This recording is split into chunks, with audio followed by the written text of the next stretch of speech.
the very fact that you can allow money to walk out of your business because the money is attached to Color. color is insane. Like, that to me says the confidence is such that they know they do not need black capital to survive, you know? And as Usisonge was saying, people are coming from the Eastern Cape to be laborers there. They're not going there to start businesses.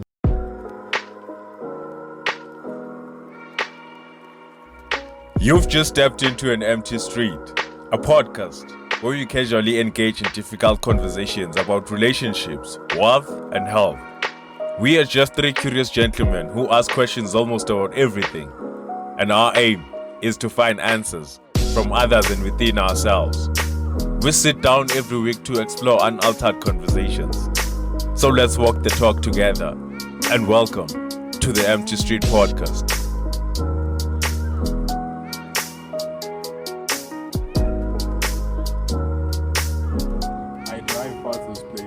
Anytime I go to Sandton City, I drive past him, and I never knew there was a park. You use this street. Yeah, not this one. The other one, Rivonia. probably maybe that's why you miss it, because you're on that other side.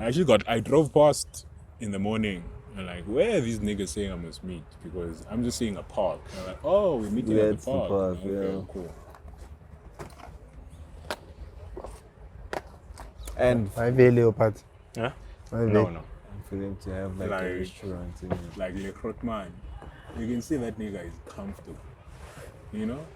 Like, you can see that nigga, and that's something that I love about Johannesburg. I see it all the time. Ubona abantu abafana nam in positions of, you know, of stature and influence. Whereas Ekapa, bro, they probably would have made it a big thing. We probably even wouldn't have gotten to even set up.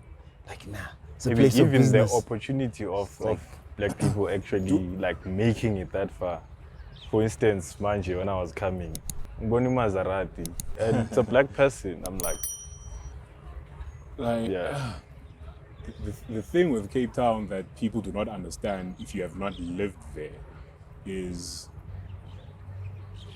there is this mechanism that's put into place that automatically separates people. You know, your chosen life and the life that is chosen for you when you're a black person in the Western Cape is two different things, bro. Like, I lived there for 5 years, and I could tell you, I could walk into any Woolies in the Western Cape, and the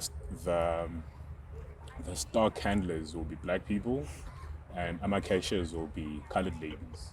Standard. Any Woolies you go to, most of the Woolies that you're gonna go to, there's this division. Like, it's like, this is your role, play your role, Stay there. and stay there. You know, on my TikTok, you'll have, whenever there's a topic that has to do with race or anything like that, you will have ignorant people that come up that will spew the most ignorant things, you know. And there's this one particular guy that I actually thought was a kid based on the profile picture that he had on the account. And he actually came back later on to respond and say that he's 28 years old, he's a business owner, and all this and all this. I'm like, the very fact that you can be a business owner and you have no shame being on social media talking about black people being mediocre says you do not care about Abanabamnyam. Yeah. You know, like, where will you find a business owner that is willing to discriminate and talk crap about their own their own customer base? Because that's not his customer base. And when you're in Cape Town or the Western Cape, you can survive without a black customer base. You know, you can survive without a black customer base, but in Johannesburg you can't. Yeah, here that's your bread and butter. Yeah. From my Yeah. to anywhere you go, dog, you are supported by. You know, and it's a powerful signal to see people that look like you in positions of influence and substance. You know, it changes your own perspective of what's possible for you when you see someone that looks like you driving a certain car or living in a certain neighborhood. Like, we're in Sandton right now, and if you were to take the same feel, same financial availability, whatever you want to describe Sandton as, and you take the same equivalent area in Cape Town, bro, you feel like a minority as a black person in that setup, you know. I remember when I lived in Tiger Valley, and I'm not a flashy person. Like, I'll be walking around in shorts and sandals and I'll be chilled, but then I kept on being mistaken for helpers, you know, like as if I'm looking for an odd job or something, you know, to a point where I had to start flashing, Kuti, iPhone, you know, like, I'm one of you. I'm not here to look for a job. I'm one of you, you know.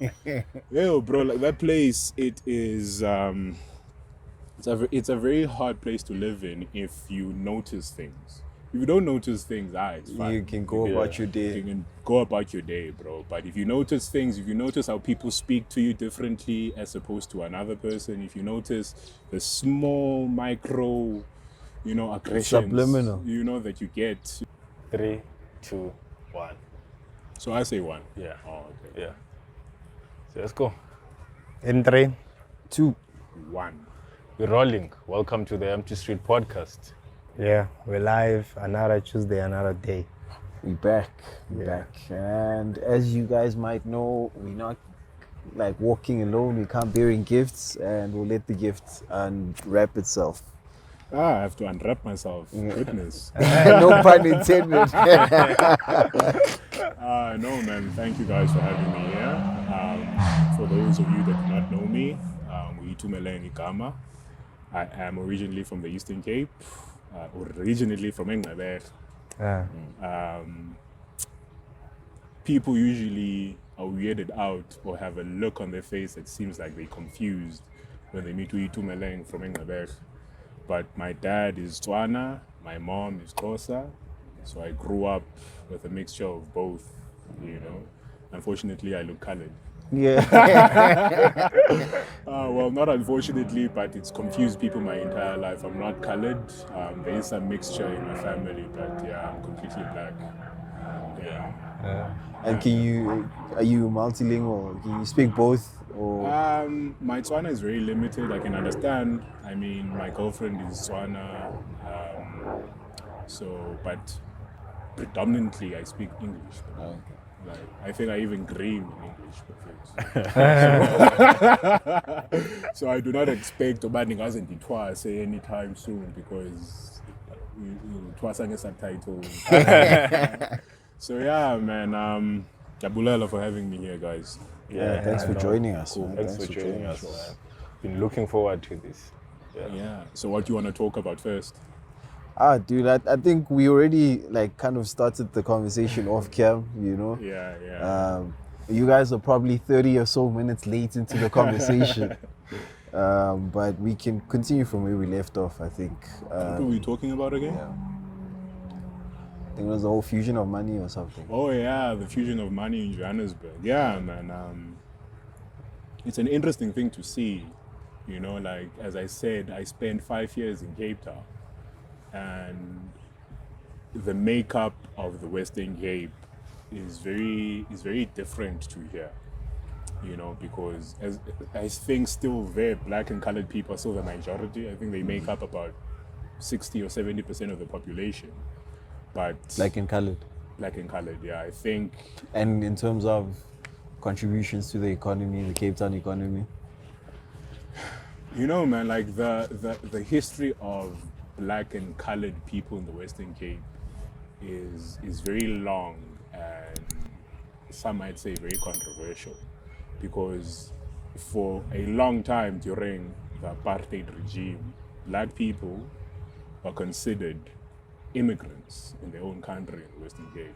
Like, they were considered immigrants from the Eastern Cape. So for me, I started noticing the differences coming from the Eastern Cape, going to the Western Cape, that I was meeting a lot of Xhosa people that say they are Xhosa and they're from the Eastern Cape, but I'm like, where were you born? And they're like, they're born in Cape Town. Okay, where are your parents from? Oh, they're from the Eastern Cape. Oh, okay, cool. So there are a lot of first and second generation people from the Eastern Cape and the Western Cape. And because there's this other history of Xhosa or Eastern Cape people being considered immigrant workers back from apartheid times, that has still continued on today in the Western Cape, you know. as much as there might be like, what, 40% black people being in the Western Cape, there is such a division amongst the demographics that you find in the Western Cape that you do not find here. You know, like there are mechanisms that are put in place that limit the opportunities for certain groups and accentuate the opportunities for others. You know, and you see that when you live in certain areas. Like everyone talks about how beautiful Cape Town is, how clean Cape Town is, how the infrastructure is so world class, and it is, but it's limited to certain areas. You know, It's not the whole of Cape it's Town. not the whole of Cape Town. When people talk about how dirty Johannesburg is, I'm like, yeah, Johannesburg is dirty. It's a metropolitan. It's a huge city. What do we expect? But in Cape Town, the beauty is only limited to certain areas. You know, I remember this one time I was in Durbanville and I was watching a traffic cop, a black traffic cop. He parked his car on the side and he was directing traffic away from a pothole that had filled with water. And I'm like, this dude probably lives in the townships of Cape Town, which are filled with potholes. Yeah.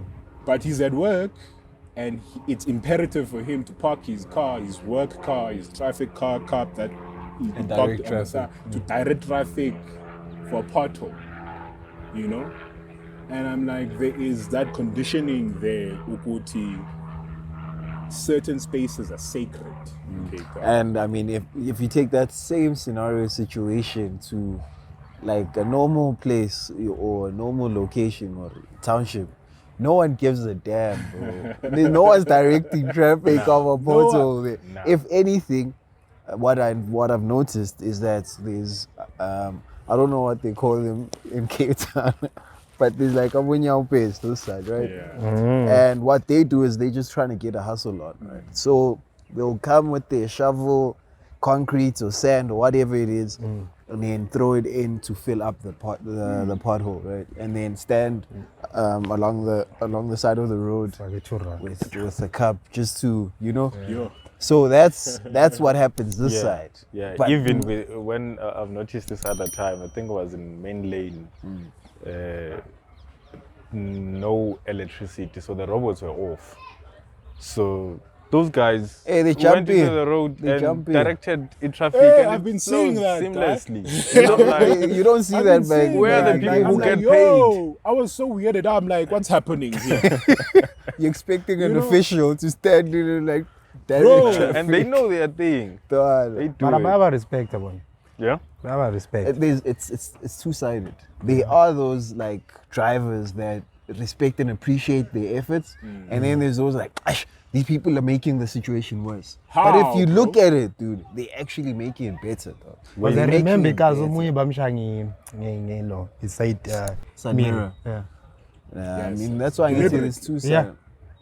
That's why there's two sides to it. There's people that just don't But understand. here's something that I don't like about Johannesburg. People here, man, they too big for their own boots, eh? Like everyone has a sense of entitlement. Like being in traffic in Johannesburg is one of the worst experiences I've ever You've had. Like everyone is rude. Like, bro, I remember I was at KFC. And you know KFC is like South Africa's Bay, basically. What, drive through or? The drive-through, yeah. Okay. So it's always busy, and it was month end. So I'm there, and this lady is telling me, "Can you please, you know, they have those sensors, Yeah. so they like it's gonna take a while. So can you please just move Back back, up, yeah. and then I'll call you when the food is ready." And then already I could see on the your review mirror. mirror that the dude behind me, his girlfriend was like doing this to the hoot. car. I'm like, yo. Easy. We in the drive-through here. Like, it's not my goal of the day to just park here. It's just You know, I was stagnant. told just park and wait for your food. And already sisters was like, I'm like, Food. my guy, if I come out this car, I'm not gonna go to her. I'll come to you straight. Because you let it happen. Yo, bro, like the people here, like, yo, 2 seconds, bro. Like you standing there, the robot is red, and you just check something on your phone and it's green, and then already behind you, beep beep, go. I'm like, You know, I'm laughing because earlier on you mentioned that you're short-tempered. Now I'm Yo, thinking about bro. all of these experiences here in Gauteng and Jersey. You want to have a tough time, eh? like it's crazy, man. Like, yeah, hey, I've suffered with the short temper my entire life, my guy, and I don't know how many times it's almost ruined my life. But yeah, I've gotten to a point where I'm like, these people are just like this. Yeah, that's just them. That's a normal day in like Jersey. they might be That's a normal sweetheart of day. a person, Yeah. but because they're a Jersey person and it's traffic, it's war. They're in the element. It's what they are at home. It's like, Yeah. I'm like, yo, Lamachi. I'm like, no, come, guys. Yo, Yo, Manje mazoyenza njani bakhamba? you've learned to live with it. you know, like I think I'm the way that I am. Like who I am is enforced by my life experiences, like all of us. You know, I grew up as a big kid. I think I was 120 kg before I was like 14. You know, so I was a big kid. People would generally not mess with me, and so that reinforced that thing of, are we friends or are we fighting? You know, like, are we friends or are we fighting? Like, don't waste my time here. Yeah. There's no middle ground. And as the older I've gotten, I've had to realize how easily my life would have taken a different turn. You know, had I embraced that Side life, of you. because growing up Ekasi, you can't be too soft. Otherwise, you're gonna get walked all over. Yeah. You know, so having grown up in the township, went to university, got my own place, started living on my own, you know, having to navigate life without parents, without guardians, with, you know, like just being your own just person. Yeah. And having that added extra struggle of not having examples in your family that had done the same thing, being the first one to graduate, being the first one to live on your own, being the first one, you know, constantly being the first one, constantly making it up as you go, you know. So thankfully I met the right people in my 20s that really, without like deliberate conversations, but just how they live their lives, I'm like, okay, no, man, I have to change things. You know, I have to change things. Otherwise, the route that I'm walking on is very dark. But that doesn't mean that I'm a nice person and like, don't mess with me. Like, that's my philosophy. Every day I wake up to mind my own business, and then Jekubeko umdu out of the blue, he's gonna mess with you. Yeah. Like, yo, bro, not today, eh? Barking up the wrong tree. Yo, not today, bro. Like, I've been praying, eh? I've been praying. So it is something that now that I'm in my 30s, I reflect on, and I'm like, it's the pathology of the townships. Be tough or you get eaten. You know? So I've always been hyper aware of being used or being played with or being like just I just don't want things that come to me funny. Like, things have to be, you know, simple, straightforward. Let me know your intentions now. Are we friends? Cool, we are friends. Until such time that you do something that leads me to believe otherwise. But And then, sorry to just jump in. What we were talking about earlier, like, I'm interested in knowing, like, based off of your experiences, right? Since now you've been to Johannesburg and you've lived a huge part in Cape Town. What would you say are the very obvious, for the word is on the tip of my tongue, but for, like, the obvious differences between the differences between the two, and especially when it comes to like the economy and stuff. I think the key difference for me being in Johannesburg, having lived in Cape Town for 5 years, is seeing wealth and opulence amongst black faces. You know, that's a very hard thing to see in Cape Town. You know, not to say that there aren't people doing well, but it's such a few of them that you're surprised when you see. Such a huge. You know, like there's a certain aesthetic in Cape Town that comes in a certain wallpaper. it's fixed with that same wallpaper. Yeah. You know, like we're in Sandton, and we've seen like a varied array of different people from different cultures Classes. and classes. Very important. But in Cape Town, if you are in Constantia or Camps Bay or Upper Wynberg, you are very unlikely to see a Mrs. Dlamini driving a Discover. You know, you're very unlikely to see a Mulefe driving a Lamborghini. you know. And you notice that when you're there, that black excellence is not something that is actively nurtured in Cape Town. You know, and you see this when black people are amongst themselves in social gatherings. You know, and you'll find people that are in accounting, people that are in medicine, people that are in engineering, and they all complain about the same things. There's a glass ceiling in every industry in Cape Town. You know, it becomes easier in Cape Town to be overlooked when you're black. Very easy, very, very easy.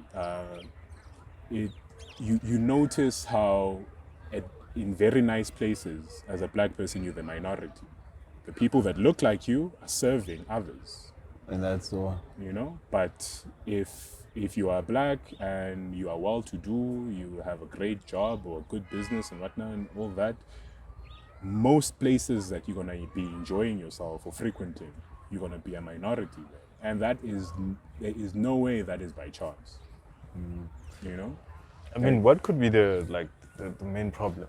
Because, like as you said earlier, Uti, like when you were asking people where they actually come from, like in Cape Town, they are mostly from Eastern Cape, and we know that throughout the years, about the Eastern Cape, parents, uncles, everyone was like moving to Cape Town to work at the vineyards and everything, and basically to be a servant, right? And then there's people who come to Joburg. It's like when people come to Joburg, it's like, I want to make things happen. Yeah. But in Cape Town, there's a difference of making things happen. Yeah, Uti. man. It's not the same. So like, I'm interested in Uti, like, what would be the main cause of that actually? So the interesting thing that I find is that when black people talk about Cape Town and they talk about the experiences they've had from non-black people in Cape Town, they'll point to racism. But when non-black people talk about Cape Town and talk about the experiences they've had there where they didn't feel welcome for whatever reason, they talk about Cape Town being cliquey, you know? It's a different thing when you are in a clique that has a varied array of different people, you know? You can be cliquey in a group where you have whites, black, Asians, whatever. But when you are cliquey and you are all white, Yeah. or you are cliquey and you're all colored, or you're cliquey and you're all black, Doesn't make sense. doesn't make sense to me.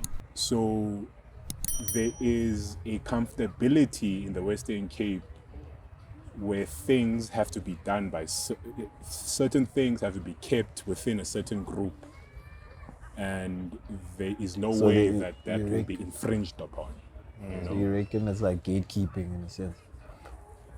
at a very macro level, gatekeeping at a very macro level, because you look at the management of the top corporations that are headquartered in the Western Cape, and you're like, okay, the lower levels, all the laborers and whatnot, it's black, mostly black. But as soon as you get to like a managerial level or an executive level, the blackness fades. You know? So I think until that is addressed, where there is penetration of people of color in those seats, where the discussions are held of how the city will be run and operated, what are the plans, what are the outlooks, what are the hopes, when black people are at that table, then things can change. In Johannesburg, black people are the table.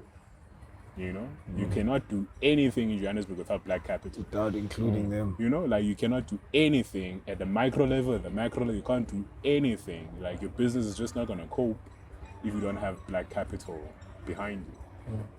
In Cape Town, that's not the case. And They you can think survive. it's something they do consciously, because they know the amount of money that they still have within the economy, or I mean, it's something I mean, that just I mean, dude, if you can do something and there's very little stopping you from doing it, why wouldn't you do it? You know, like, how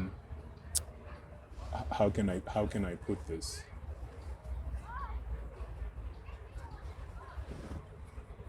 I had something at the corner of my tongue that I wanted to say, but it slipped my mind now. was it about Cape Town and Johannesburg. Yeah, about Cape Town and Johannesburg.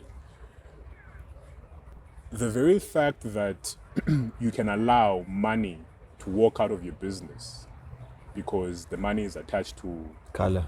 color is insane. Like, that to me says the confidence is such that they know they do not need black capital to survive. You know? And as Usisonge was saying, people are coming from the Eastern Cape to be laborers there.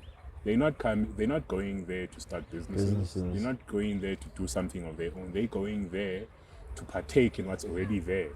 And so from that perspective, very little is going to change, whether it's racism, which was the cause of it, but very little is going to change. In Johannesburg, as you were saying, like, even Amapara will try and do something for that to run, you know? Like, there is that mentality of, I am my own person and there are possibilities and things that I want to aspire towards, and your aspirations in Johannesburg are reflected in others around you. If you are a black person, you have plenty of black people around you that are in positions that can assist you. If you're a white person, there are plenty of white people around you that can, you know. But at the same time, there's collaboration between Within the two. the groups. Or you just know? entirety. I don't know how many times I've been not shocked, but like, oh, that's something. Like, you notice something and you're like, oh, I haven't seen this in a while.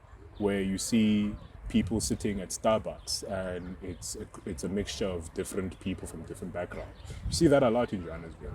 Cape Town, you don't see that. Like, I'm 30 years old. The first time I went to brunch, I was 28, bro. You know? First time I went to brunch, I was 28. And in Cape Town, you see 16-year-olds, 15-year-olds sitting at the same restaurants that you're sitting at. You want to go to. You spent years Wanting to go to.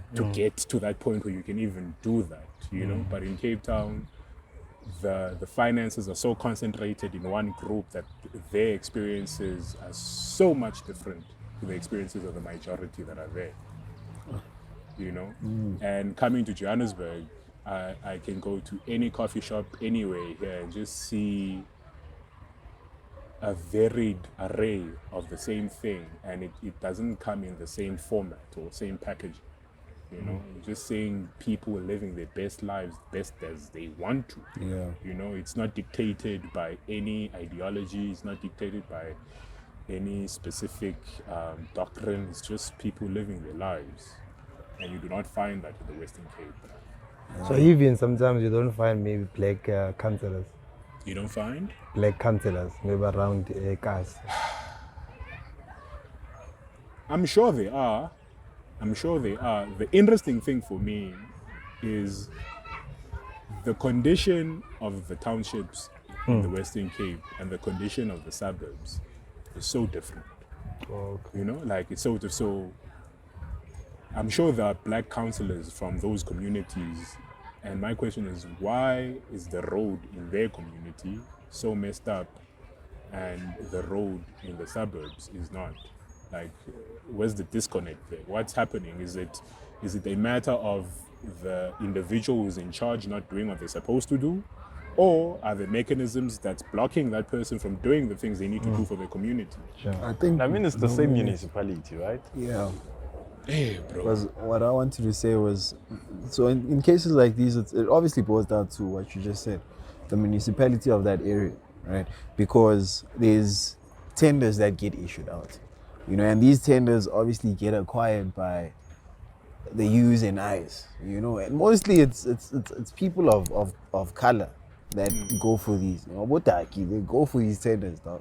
you know. And then what you just said now, is there a shortage of resources or whatever? And it's not even that case, because the minute you get that tender, obviously you can't go for that tender if you don't have the money to finance whatever it is you want to actually use this tender for, right? So if you're able to afford that tender, then okay, yeah, you qualify for this tender, then we give you that cash. But when you then have to render that service, now you're doing 25% of the job. And then what happens to the 75% of the money that was given to you to actually see through that whole process until like it's done? You have a fully constructed building. You know, now you're having vacant 3 floors worth of buildings that were not even close to being done. Dog. Floor is empty, no tiling, no wiring, no nothing. And not that it's still gonna get done, but it's like, okay, now we're done. Project is done, guys. Potholes from here going that way will see themselves. You know, so, and that's another thing about us black people, is that we like shooting ourselves in the foot. You know, we are quick to like start crying about service delivery, whatever. But forget that we put these people in those positions to actually deliver those services, you know. And I mean, it's politics at the end. It's a dirty game, dog. You know, they'll always feed us what we want most. You know, that's the boring part, is that they'll feed you all of that, sell you the dream and whatever, and then you buy it. Yeah. You vote for them. Then you put them in that power. Now it's like, the crown is too heavy for me to bear. Honestly, I'm not the one that pulls the trigger. I think as South Africans, we're quite naive for us to be believing the same story that Over and the ruling over. party has been feeding us for how many years? Over 20. Close to 30 now. So for me, the thing that really stands out, I think next year is 30, yeah. Oh. And still. the thing that stands out for me, like, is I'm from the township. I understand the hardships that my helper, now that I have one, has to go through to get to my place at 8 or 9 or whatever time you said. I understand those struggles, you know? But I've been so removed from those struggles since I've went to university and started working and started building something of myself, that as much as I understand it, I've been so detached from that reality that the level of empathy that I can have towards that reality is lessened the more I move on You this pull journey, away, you yeah, know? you pull away So how much more if you for- don't see it. No, how much more for the people that have been sitting up there since '94? How much more for them?